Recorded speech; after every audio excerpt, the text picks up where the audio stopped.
Welcome back to your Statistical Methods class. My name is Jacqueline Lashuga and I'm going to be your instructor for today.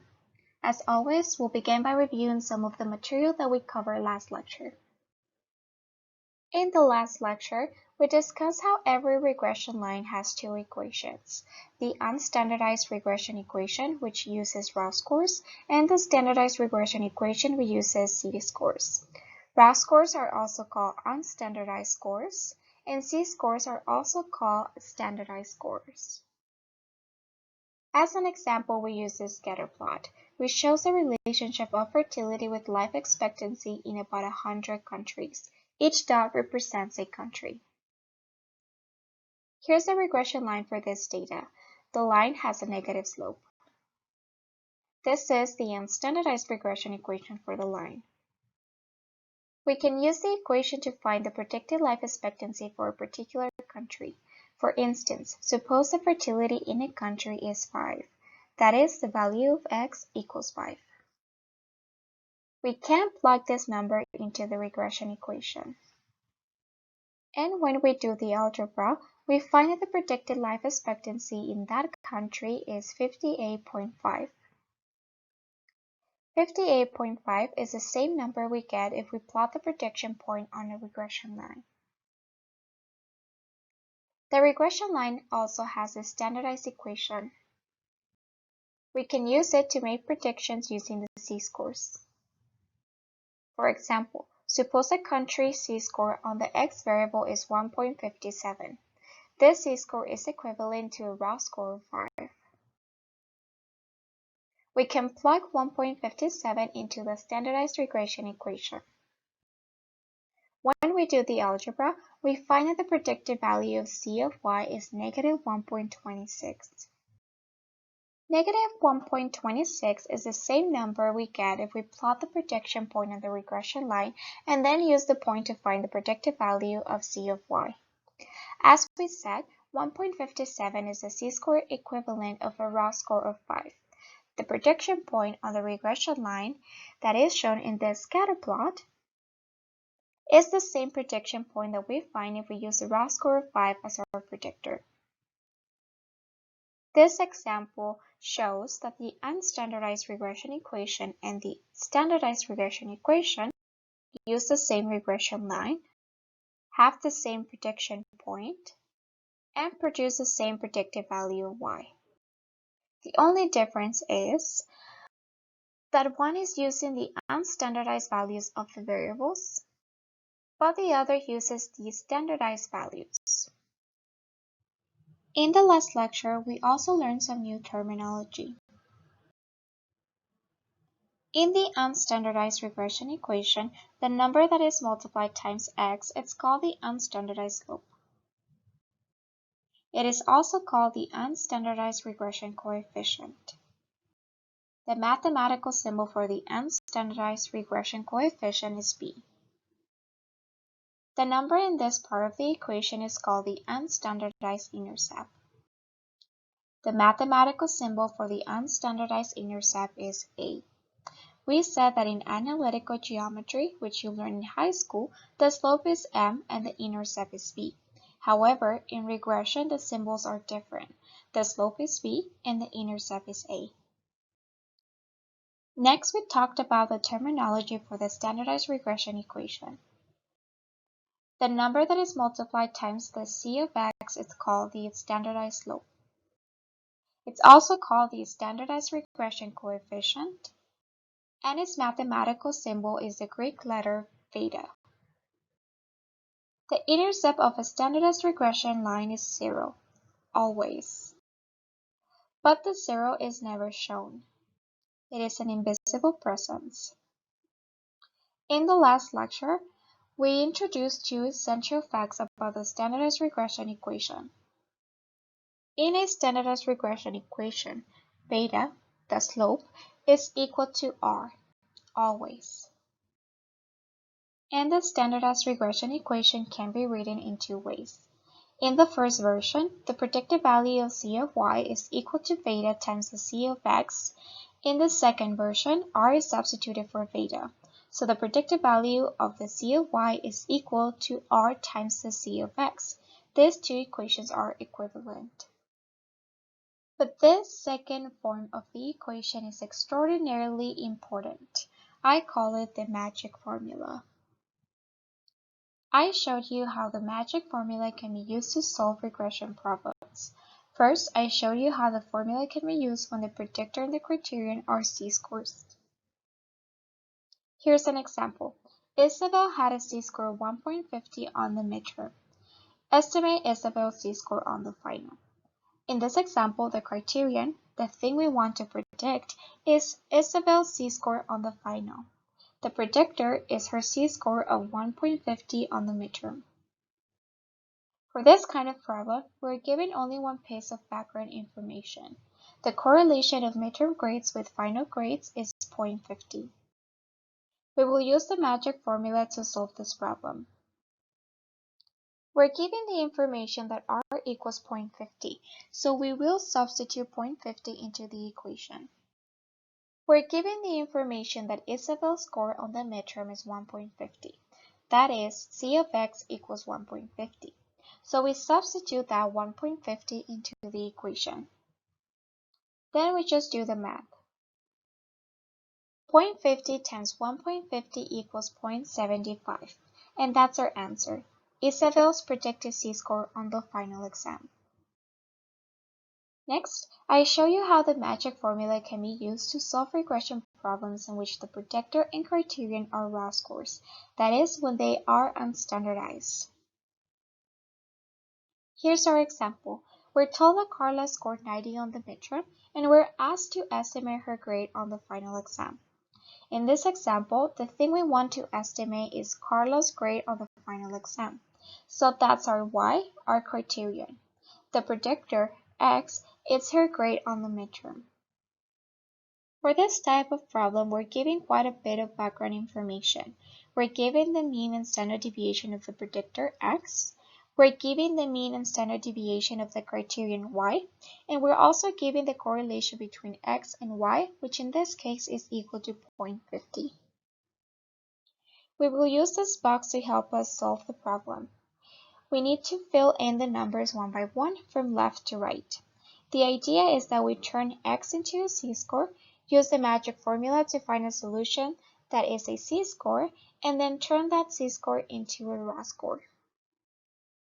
We know Carla's raw score on the predictor x is 90, so we will write that here. Next, we turn the raw score into a z-score of 1.5. To do this, we use the familiar formula, c equals to the deviation divided by the standard deviation. Next, we use the c of x to calculate the predicted value of the c of y, which is 0.75. We do this by using the magic formula. We have our answer now. We're almost. The problem is that it is in z-score form, so we need to turn it into a raw score. To get the raw score, we will use this formula, which we'll learn about a couple of lectures ago. So now we have our answer. Carla's predicted grade is 82. Finally, we'll learn how to use the magic formula to solve regression problems in which the predictor and criterion are percentiles. Here's an example. Misty's midterm score was at the 95th percentile. What was her percentile on the final exam? In this example, Misty's percentile on the final exam is the criterion, the y, the thing we want to predict. The predictor is her percentile on the midterm. For this kind of problem, the only background information we're given is that the correlation of midterm grades with final exam grades is 0.50. We will use this box again, which is a lot like the one we used for the problem involving raw scores. Again, the idea is to turn the predictor into a z-score, using the magic formula to get a solution, and then turn that solution back into a percentile. Misty's percentile on the midterm is 95, so we're going to put this in here. Next, we need to turn the percentile into a z-score. And how do we turn z-scores into percentiles? We use our table. We will use our table to make this transformation. A percentile of 95 is equivalent to a z-score of 1.65. Now it's time for the magic formula. So when the magic formula is used, we can see that the predicted z-score of y is 0.83. The trouble is that this is a z-score and we need a percentile, so we turn it into a percentile using the table again, and we find that Misty's predicted percentile on the final is 80. At the last lecture, we also learned a second essential regression fact. The regression line always goes to the point of averages. So this means that the point 0, 0 is always one of the points on the regression line if we are using standardized coordinates. And the point whose coordinates are the mean of x and the mean of y is always on the regression line if we're using the unstandardized coordinates. So now we're ready for new material. But before we move on, make sure that if you have any questions about the material that was covered on the last lecture, you email your instructor or your TA to clarify any doubts. We will begin today's lecture by discussing the similarities and connections between the z-equal line and the regression line. Let's begin with the positive z-equal line. As you remember from previous lectures, this is the standardized equation for the positive z-equal line. The c of x is equal to the c of y. Here's a picture of the positive z-equal line. For every point on the line, its first standardized coordinate is equal to its second standardized coordinate. So 1, 1 is a point on the line, and 0.5, 0.5 is another point on the line, 0, 0 is another point, negative 0.5, negative 0.5 is another, and so it goes on with all the points. The first coordinate and the second coordinate are always equal to each other. We can see that the positive z-equal line goes through the point 0, 0, which is the point of the averages. And this is a very important thing to recognize, that the positive z-equal line goes through the point of averages. It is also important to note the slope of the positive z-equal line. Let's take a moment to calculate it. Remember that we can always find the slope of a line if we know the coordinates of 2 points on the line. And here are 2 points on the line, 0, 0 and 1, 1. Using these 2 points, let's calculate the slope. We'll begin with the rise. For the rise, we use the y-coordinates of the 2 points. The rise is 1 minus 0, which equals to 1. Next, we'll use the x-coordinates to get the run. The run is also 1 minus 0, which equals 1. Finally, we get the slope by dividing the rise by the run. 1 divided by 1 equals 1. And that's our answer. The standardized slope of the positive z-equal line is 1. Now let's compare that with the regression line. As you remember, one of the important facts about the regression line is that it always goes through the point of averages. What about the standardized slope of the regression line? That's another important fact. The standardized slope of a regression line is beta, and beta is always equal to r. So now we see something that the regression line and the positive z-equal line have in common. They both go through the point of averages. Whenever we have a regression line, we know it hits a positive z-equal line at the point of averages. And there's an easy way to tell which is which. The positive z-equal line is always steeper than the regression line. Well, almost always, and we'll get into that in a minute. And I would like to add that what we're saying right now applies if the regression line has a positive slope. We're talking about a positive z-equal line and a regression line with a positive slope. We'll get to the negative part in a minute. Let me show you what I mean about the positive z-equal line being steeper. The graph shows the regression line and positive z-equal line when the correlation of x and y is 0. The blue line is the regression line. When r equals 0, the standardized slope of the regression line is 0, so the regression line is flat. The red line is a positive z-equal line. As you can see, it's definitely steeper than the regression line. Now let's see what happens as the correlation increases. Here's a correlation of 0.10. Notice that the regression line went up slightly. Here's a correlation of 0.20. And here is a correlation of 0.30. The regression line is going up bit by bit, and the data points in the scatter plot are getting closer to the positive c-equal line bit by bit.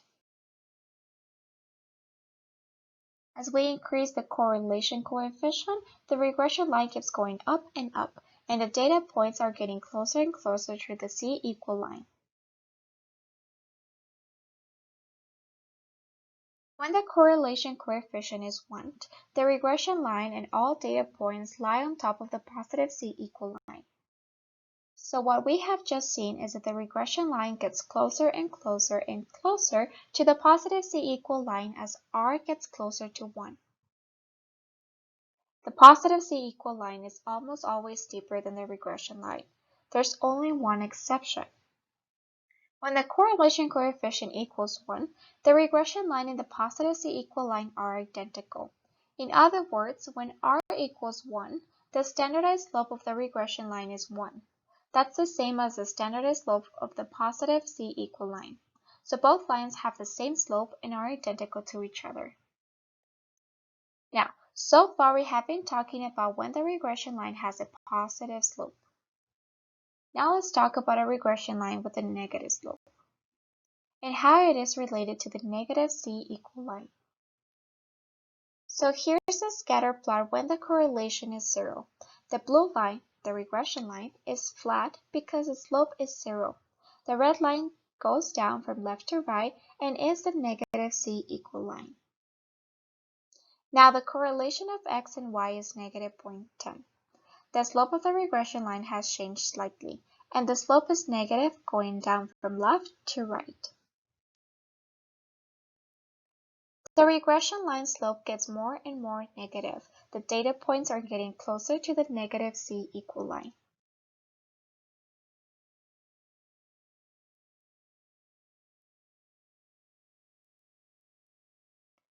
In a mirror image of what happened with the positive regression line, the regression line gets closer and closer to the negative c-equal line as r gets closer to negative 1. The negative c-equal line is almost always steeper than the regression line. The one exception is when r equals negative 1. The regression line and the negative c-equal line are identical. Okay, so that completes our discussion of the relationship between the regression line and the positive and negative c-equal lines. Next, we're going to discuss how to calculate the unstandardized equation of a regression line. You know how to calculate the standardized equation. That's what the magic formula is about. The predicted c of y equals r times the c of x. But how do you figure out the unstandardized equation of a regression line? To calculate the unstandardized regression equation, you need to know these 5 things. The mean and standard deviation of the criteria, the mean and standard deviation of the predictor, and the correlation of the criterion and the predictor. You can notice that I wrote the correlation coefficient a bit differently here.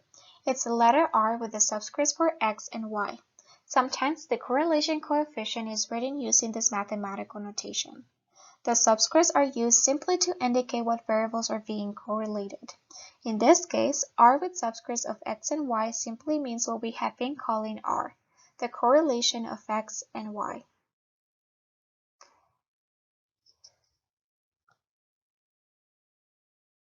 Here's a regression line whose unstandardized equation we need to find. And here are the 5 pieces of information we need to figure out the equation. And what is the standardized regression equation for this line? Go ahead and take a couple of seconds and write it down. Here's a hint. Remember the magic formula. And here's the magic formula. And up here it tells us that r equals 0.50. So we just plug that number into the magic formula and we know the standardized equation of the line.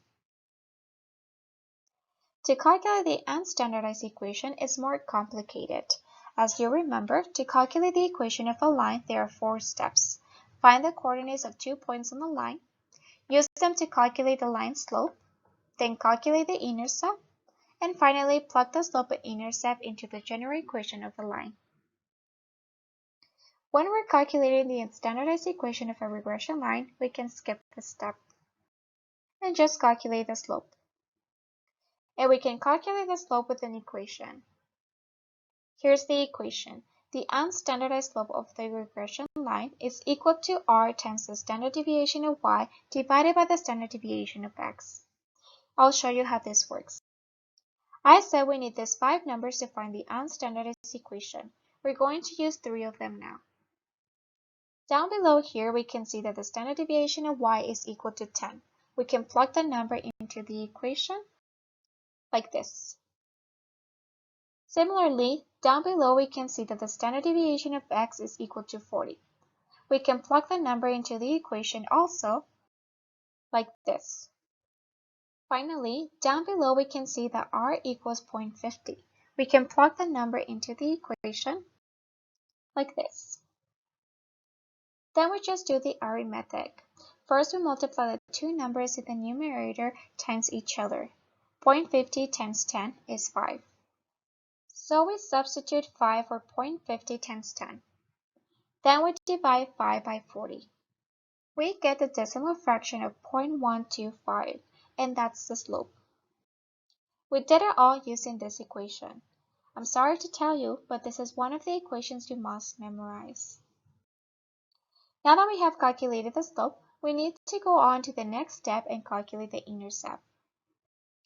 As you know, to calculate the intercept, we need two things. First, we need the slope. Second, we need to know the coordinates of a point on the line. We know the slope is 0.125 because we just calculated. But what about the point on the line? How can we find the coordinates of a point on the line? Well, here's where one of our basic regression facts comes in handy. The point of averages is always on the regression line. And how do we find the coordinates of the point of averages? Here are those 5 numbers I said we had need. We are about to use 2 of them. The unstandardized coordinates of the point of averages are 420 and 75. The mean of x is 420 and the mean of y is 75. And we know this point is on the regression line because the point of averages is always on the regression line. So now we have a point on the line and the slope. And now we just have to do what we learned to do several weeks ago. We simply put these numbers into the general equation for a line. We take the x value of the point, which is 420, and substitute it for x in the equation. We take the value y of the point, which is 75, and substitute it for y in the equation. Finally, we take the slope, which is 0.125, and substitute it for the slope in the equation. Now we just do the algebra. 0.125 times 420 is 52.5, so we substitute 52.5 into the equation. Then we subtract 52.5 from both sides of the equation. And we find that the intercept is 22.5. So we now have the slope and the intercept, and we're ready for the final step of finding the line's equation. This all involves calculations you're familiar with by now. The slope is 0.125. And the intercept is 22.5. Now all you have to do is plug these numbers into the general equation for a line, like this. And now you have the unstandardized equation for the regression line.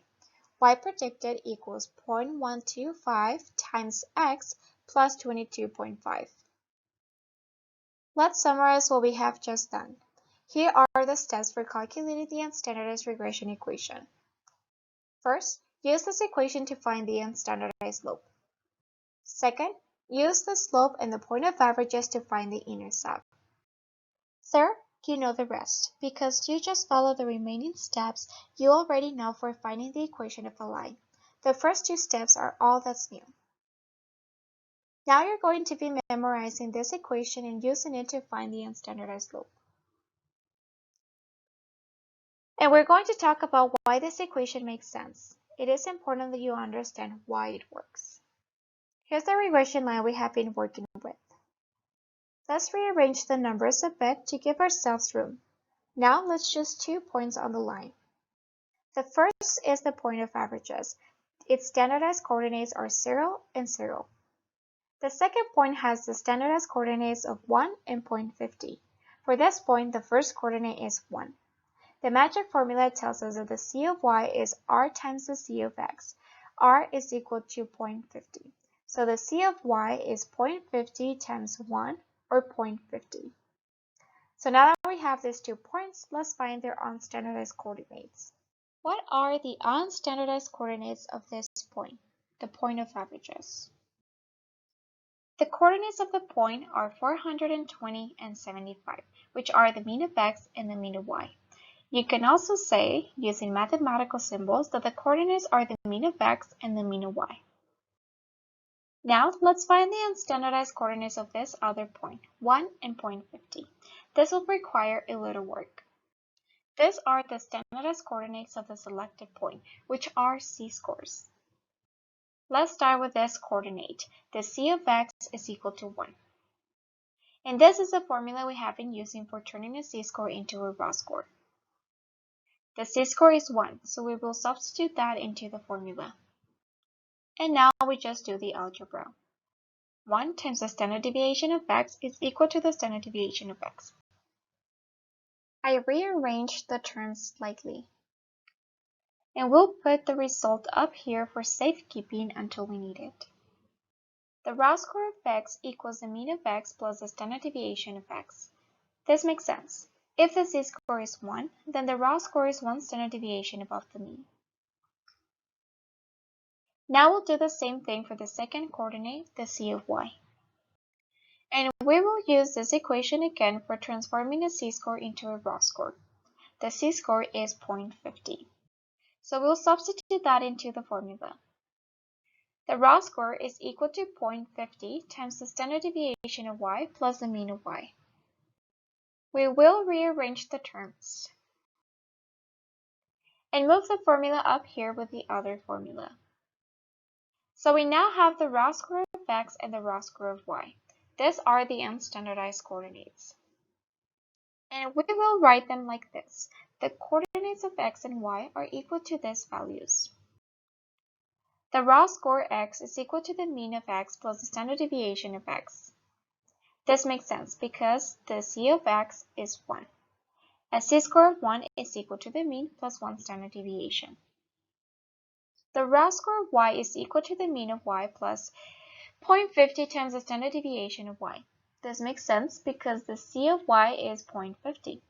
A score of 0.50 is equal to the mean plus 0.50 times 1 standard deviation. Let's put those coordinates on the scatter plot. We will get rid of some of the numbers so we have more room. We just calculated this point's raw coordinates, so we will write them in. The coordinates are so long we have to write them on 2 lines, but we can see these are the same values we just calculated. The x-coordinate of the point is the mean of x plus the standard deviation of x. The y-coordinate is the mean of y plus 0.50 times the standard deviation of y. So now that we have the unstandardized coordinates of these points, let's calculate the unstandardized slope. We will start with the rise. Here it is. Boy, it is long, but don't let that bother you. We just subtracted the y-coordinates of the 2 points. This is the y-coordinate of the right-hand point, which we just calculated a moment ago. The mean of y plus 0.50 times the standard deviation of y. And we're subtracting the y-coordinate of the left-hand point, which is the mean of y. So this is something we have done many times before. To calculate the rise, we subtract the y-coordinate of the left-hand point from the y-coordinate of the right-hand point. Notice that on the left we have the mean of y, but on the right we subtract the mean of y. So the two of them cancel each other out and they disappear. And we're left with this. The rise is equal to 0.50 times the standard deviation of y. We will store this information up here for safekeeping until we need it again. Now let's calculate the run. Another long string of symbols, but again, what we have done is something we have done many times before. The mean of x plus the standard deviation of x is simply the x-coordinate of the right-hand point, which we calculated a moment ago. And we're subtracting the mean of x, which is the x-coordinate of the left-hand point. The rise is equal to the x-coordinate of the right-hand point minus the x-coordinate of the left-hand point. Notice that on the left we have the mean of x, but on the right we subtract the mean of x. Just like before, they cancel each other out and disappear. And we're left with this. The run is equal to the standard deviation of x. Let's shrink that down. Now we're ready to calculate the slope. The slope is equal to the rise divided by the run. So the slope is equal to 0.50 times the standard deviation of y divided by the standard deviation of x. But 0.50 is equal to r. So now we have the final formula for the slope. The slope is equal to r times the standard deviation of y divided by the standard deviation of x. And haven't we seen that equation before? Why, yes, we have. This is the equation I told you to memorize. The equation for the unstandardized slope is r times the standard deviation of y divided by the standard deviation of x. Let's think of this in terms of the famous ant who walks up the line from one point to another. If the ant goes sideways, one standard deviation of x, then he will go up or down r standard deviations of y. Here's a regression line. R is equal to 0.50. There are 2 points on the line. The x-coordinate of one point is at the mean. The x-coordinate of the other point is one standard deviation above the mean. If the ant travels up the line from one point to the other, he goes sideways one standard deviation of x and goes up 0.50 standard deviations of y. That is, he goes up r standard deviations of y. Or let's say the correlation is 0.80, therefore the line is steeper when the ant travels between the 2 points. He goes sideways one standard deviation of x and goes up 0.80 standard deviations of y. That is, he goes up r standard deviations of y. One final example. Let's say the correlation is 0.30 and the ant travels between the 2 points. The ant travels sideways for one standard deviation and goes up 0.30 standard deviations of y. That is, he goes up r standard deviations of y. So that is what the equation for the unstandardized slope is saying. If the run is one standard deviation of x, the rise is r standard deviations of y. Okay, we're now going to turn to a new topic. We're going to talk about how regression equations are imperfect and how we measure that imperfection. Specifically, we're going to talk about the RMS error of the prediction for regression. The RMS stands for root mean square. The full name is the root mean square error of the prediction for regression. To begin with, we need to explain what a prediction error is. The predictions we make using regression are imperfect. For instance, based on a man's height, we might predict that his weight is 170 pounds. But it's unlikely he really weighs exactly 170 pounds. Maybe he actually weighs 177 pounds or 164 pounds. The prediction is off by some amount. Prediction error is how much a prediction is off from the actual value. For instance, if I predict the man weighs 170 pounds and he actually weighs 177 pounds, then the prediction error is 7 pounds. In terms of arithmetic, prediction error is the difference between the predicted value and the actual value. In this example, the difference between 170 and 177 is 177 minus 170, which is 7. As we discussed prediction error today, we'll be using this scatter plot. It shows the IQ scores and grade point averages of 700 students. IQ is on the x-axis. Grade point average, that is GPA, is on the y-axis. The correlation between IQ and GPA in the sample students is 0.446. The standard deviation of y, that is the standard deviation of GPA, is 0.304. The red diagonal line is a regression line. We'll begin by focusing on the student who's represented by a red dot in the upper right corner of the scatter plot. You can see the arrow pointing at the dot. The vertical line helps us to see the student score on the x-axis. What is the student's IQ approximately? Well, approximately it's around 135 or 140. How smart is that? That is pretty smart. The orange circle shows the prediction point on the regression line for this student. For a student with an IQ of about 140, what is the predicted GPA? Approximately 3.20. And what is the student's actual GPA? So now we're looking at the red dot. Well, approximately it's about 3.80. This line shows how much the prediction based on the regression line is off. In other words, the length of this line represents the error of the prediction. The student's predicted GPA is about 3.20, and the actual GPA is about 3.80. So, 3.80 minus 3.20 is 0.60. So the error of the prediction for this student is about 0.60. Next, we'll focus on the student who's represented by this red dot in the middle lower region of the scatter plot. You can see the arrow pointing at the dot. What is the student's IQ approximately? Well, about 105. And what is the student's predicted GPA? Approximately 2.90. And what is the student's actual GPA? Approximately 2.20. What is the error of the prediction for this student? The error is negative 0.70 or negative 0.75. An error is negative when the actual score falls below the regression line. There is a mathematical formula you can use to calculate the error for any individual. Before I show you the formula, I'll introduce you to some new mathematical symbols. First is the symbol for the predicted value of y for individual 1. This is the value of y that the regression line predicts for a particular individual. The symbol for the predicted value of y has a little hat over it. This hat means predicted value or estimated value. The little subscript 1 indicates that this is the predicted value of y for the first individual in the dataset. Sometimes the predicted value of y is called simply y predicted. Next is the symbol for the actual value of y for individual 1. This is the actual value of y for this individual.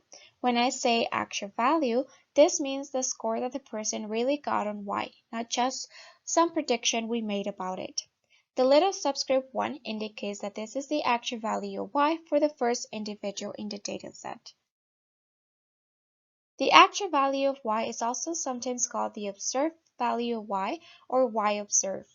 It's the same thing, just different names. In this lecture, I'll use all three names, the actual value, the observed value, or y observed.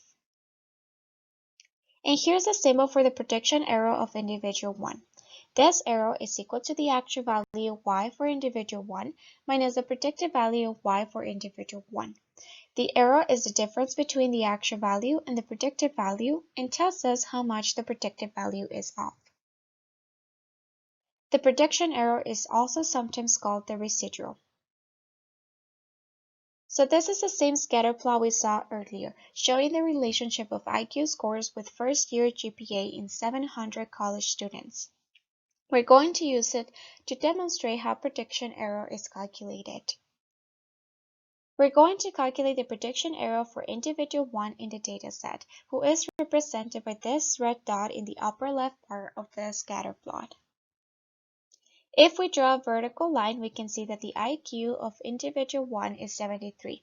The symbol X with the subscript 1 indicates the score of individual 1 on X. How intelligent is individual 1? Well, not very intelligent, just above the cutoff of IQ for mental retardation. So we would expect individual 1 to have a hard time in college.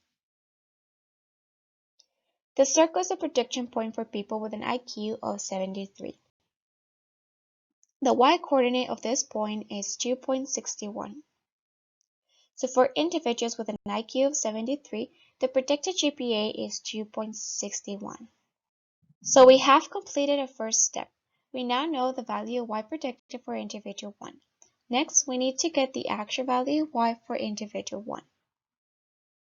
The actual value of y for individual 1 is 3.42. That's the actual GPA that this individual earned. So y observed is 3.42. So now we have y predicted equal to 2.61 and y observed equal to 3.42. Next, we need to find the difference between the two. That is the prediction error, E1. To find the error, we subtract y predicted from y observed. In other words, we subtract 2.61 from 3.42. The answer is 0.81. So we now know that the prediction for individual 1 is 0.81 off from the actual GPA for individual 1. So we can enter the information for individual 1 in an Excel worksheet. The worksheet shows that individual 1 has an actual value of 3.42 on y observed, a predicted value of 2.61, and E, the prediction error, is 0.81. Okay, let's go through the process again with individual 2, who is towards the bottom right of the graph. It's the prediction error for individual 2, positive or negative. So what is the IQ of individual 2? Make your best estimate. The actual IQ is 127.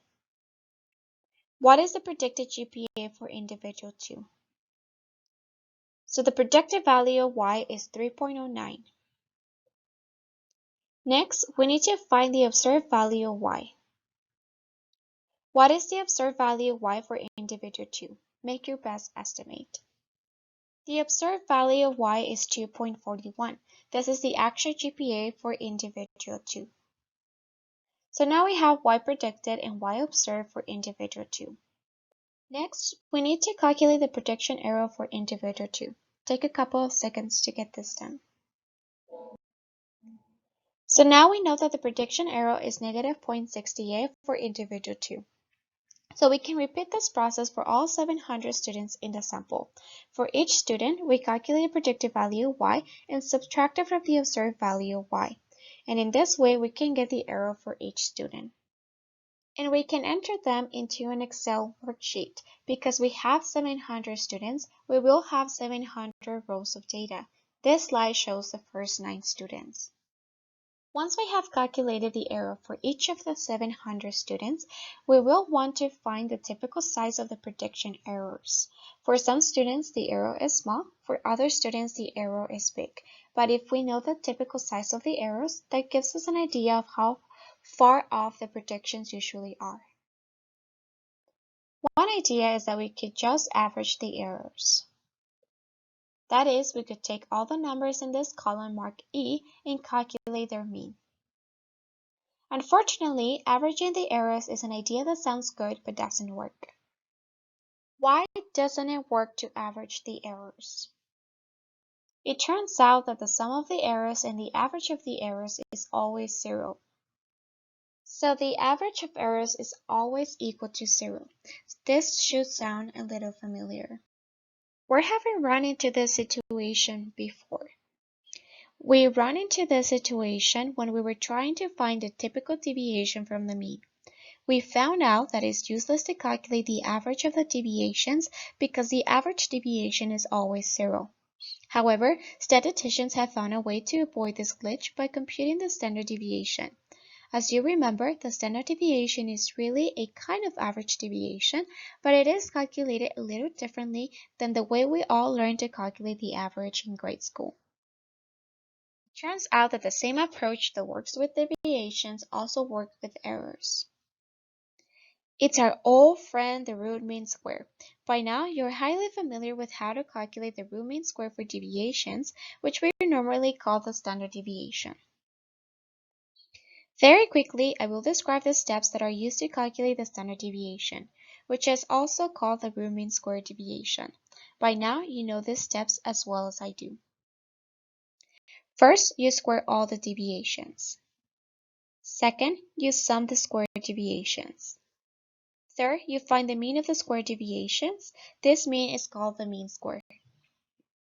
Fourth, you calculate the square root of the mean square. This gives you the root mean square deviation, which is also called the standard deviation.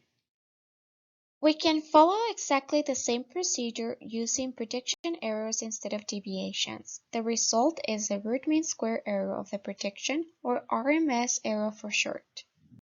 First, we square all the errors. Second, we sum the square errors. The sum is called the sum of square errors, or SSE.